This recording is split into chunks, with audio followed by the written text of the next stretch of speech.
Bienvenidos a este Deep Dive. Hoy nos metemos de lleno en unas conexiones bastante sorprendentes, la verdad. Sí. La pandemia de COVID-19, el videojuego Plague Inc.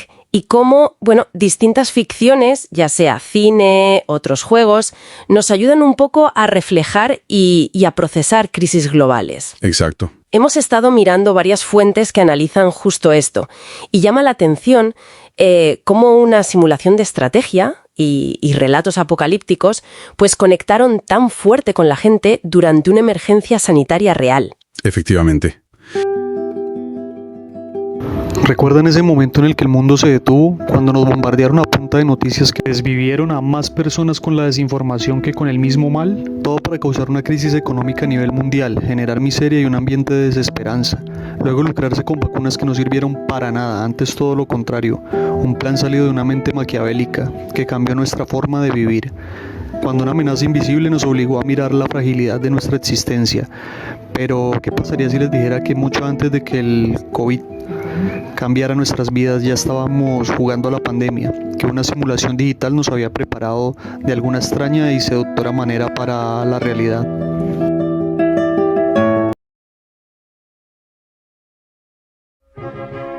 Tengo ejemplos puntuales y se los voy a mencionar. Algunos de estos ejemplos que pueden ser verdad o no, pero el último caso es real y se los digo porque yo lo viví. Mito del experimento de la muerte por goteo.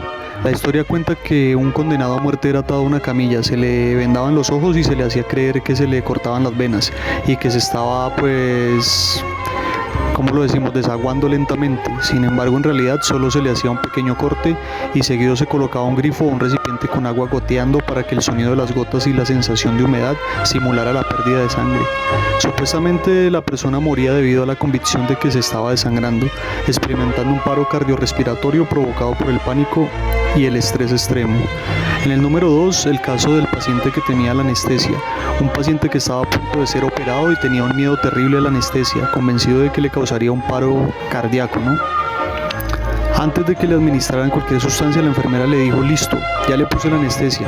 El paciente segundos después comenzó a sentir los efectos esperados, mareo, pesadez y finalmente se desmayó, pero la jeringa estaba vacía. Su mente había producido los síntomas de la anestesia basándose en su fuerte creencia y miedo. En el ejemplo número 3 tenemos uno que le he llamado la curación por fe en el agua milagrosa. Y en un pequeño pueblo circulaba la historia de un pozo con agua milagrosa que curaba cualquier enfermedad. Una anciana postrada en cama por años con dolores crónicos que ningún médico podía aliviar, escuchó sobre el pozo. Con gran esfuerzo fue llevada hasta allí y bebió del agua. Al día siguiente, para sorpresa de todos, se levantó de la cama sin dolor y exclamó que estaba completamente curada. Lo que ella no sabía era que el agua era simplemente agua de lluvia recogida en un balde, pero su profunda fe y expectativa de curación activaron un proceso de autosanación en su cuerpo. Estos ejemplos, aunque pueden ser exageraciones o mitos, sirven para demostrar cómo nuestras creencias, expectativas y emociones pueden tener un impacto real y tangible en nuestra filosofía. Pero esto no es ninguna mentira, sabemos bien que el buen libro dicta perfecta y claramente. Y cito: al que cree todo le es posible. Entonces les pregunto, ¿es o no es posible? Personalmente, hace algún tiempo en un trabajo donde estuve elaborando, se presentó un caso con una señora a la cual el supervisor de digitación empezó a acosar porque tenía que ser muy rápida y ella estaba nerviosa. Y es decir, el supervisor empezó a estresarla, para colmo su PC o equipo no arrancaba, lo que sumado a la actitud del supervisor llevó a que la señora tuviera un paro cardiorrespiratorio por estrés. Y esto, Estrellita, que me escuchas, sí es una historia de la vida real. Se los digo porque un servidor estaba presente. Entonces concluimos que el poder de la sugestión es completamente real, es decir, el poder de la mente sobre el cuerpo es absoluto.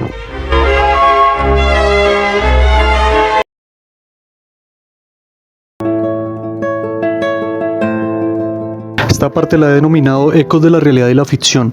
La pandemia de COVID no fue solo una crisis, fue un terremoto social y económico. Millones cayeron en la pobreza, la educación se vio interrumpida y la brecha digital se hizo más profunda. Pero en medio del caos también se puso a prueba la fuerza de la capacidad humana para adaptarse. En pocas palabras, de la resiliencia.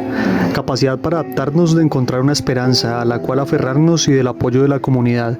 Y justo cuando el mundo real se enfrentaba a este desafío, se disparó la popularidad de un videojuego, Plague Inc., o para cristianos latinoamericanos, La Plaga. Plaga, un juego lanzado el 26 de mayo de 2012, un par de años antes del evento. Sospechoso, ¿no les parece? De repente millones de personas estaban en pantalla intentando erradicar a la humanidad con un patógeno viral, porque de esto se trata el juego, de crear una plaga y esparcirla. Era una forma extraña y hasta catártica de procesar el miedo y la incertidumbre. Sus creadores incluso tuvieron que aclarar que solo era un juego, no un modelo científico, y estos, no sé, por alguna extraña razón hasta donaron alrededor de $250,000 más, dólares menos, y hasta aprovecharon la situación pública y publicidad mundial para crear un modo en el juego donde el objetivo era salvar al mundo, asegurando así la recuperación del dinero donado. Esto sí es verdad que lo donaron. Mucha casualidad, la verdad. Este paralelismo no es nuevo. La ficción siempre ha sido un espejo de nuestros miedos y esperanzas. Piensen en otra referencia, una película llamada Contagio, que es de 2011. Una película que años antes retrató con una precisión escalofriante el pánico, la desinformación masiva y los dilemas éticos de una pandemia global. Esta película retrata con bastante exactitud la rápida propagación de un virus global desde su origen en Asia hasta su impacto devastador en el mundo, y que es muy reconocida por ser una representación realista de una pandemia, mostrando el pánico masivo, la desinformación y los desafíos en la gestión de una crisis de salud pública. La película explora dilemas éticos como la distribución de vacunas y la tensión entre el secretismo gubernamental y la transparencia de la resiliencia. Vemos cómo humaniza la crisis a través de personajes que representan a la gente común y profesionales de la salud, invitando a la reflexión sobre la fragilidad humana y la responsabilidad colectiva. De hecho, sirvió como inspiración parcial para el videojuego La Plaga.